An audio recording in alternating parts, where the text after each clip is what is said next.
To protect his daughter from the cold, he took $2 million from his bag and set it on fire. The man who did this had an annual income higher than McDonald's entire yearly sales. Welcome back to ASTV Videos, viewers. One name that could never be included in the list of the world's richest personalities was Pablo Escobar.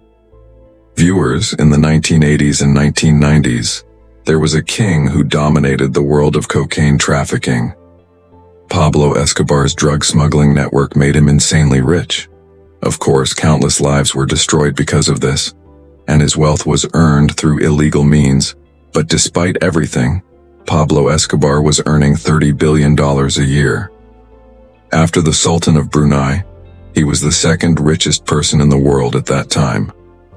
If Pablo Escobar were alive today, his $30 billion fortune would be worth $58 billion, making him the 8th richest person in the world. Escobar's drug supply network was so powerful that 90% of America's cocaine was supplied solely by his network. And globally, 80% of the world's cocaine came from Escobar's cartel. This dangerous supply network was operated from an island, which was privately owned by Escobar. His headquarters on the island even had a full-fledged airport where cocaine-laden planes would land under the pretense of refueling.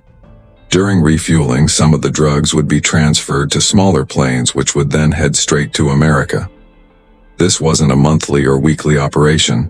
Instead, it happened 5 to 6 times a day.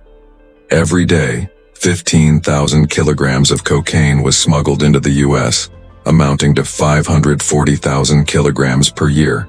Yes, you heard that right. 540,000 kilograms of cocaine annually. At that time, the price of 1 kilogram of cocaine in America was $70,000, which means Escobar was making $37.8 billion per year just from the U.S. market. And this continued for 16 years straight. Escobar's suppliers, however, claimed that the cocaine he sold for $70,000 per kilogram only cost him $5,000 per kilogram to produce. Escobar even paid his pilots $500,000 per flight. Despite paying millions in bribes, Escobar still made $60 million per day, which amounted to $22 billion per year. To put this in perspective, McDonald's total revenue in 2019 was $21 billion. Whereas Escobar's profit in 1981 was $22 billion, more than McDonald's global sales. Escobar kept most of his illegal money in cash. Since he couldn't deposit it in banks, he stored it in massive warehouses on his island. Inside these warehouses, cash was packed in drums for safekeeping.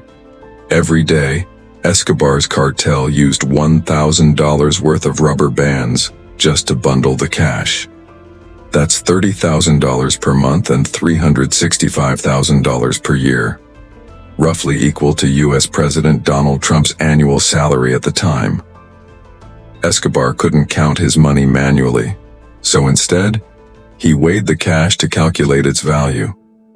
A huge financial loss that Escobar faced was that rats ate 10% of his stored cash every year, or the money got damaged due to water and humidity.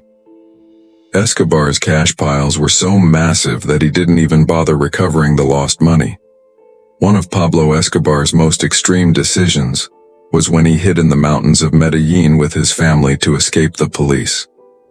While there, his daughter was shivering from the cold, and to keep her warm he had no other option but to burn $2 million in cash. Yes, $2 million. Burned to create warmth. This shocking revelation was confirmed by Escobar's son in a media interview after Escobar's death. But as with every criminal empire, it all came to an end. In 1993, Pablo Escobar was finally killed in a police shootout. Escobar's rise and fall remains one of the most legendary crime stories in history. A reminder that no matter how rich someone becomes, they ultimately leave everything behind in this world. We hope you enjoyed this video from ASTV. Don't forget to like, share, and leave your valuable comments. Thank you for your love and support. See you in the next amazing video.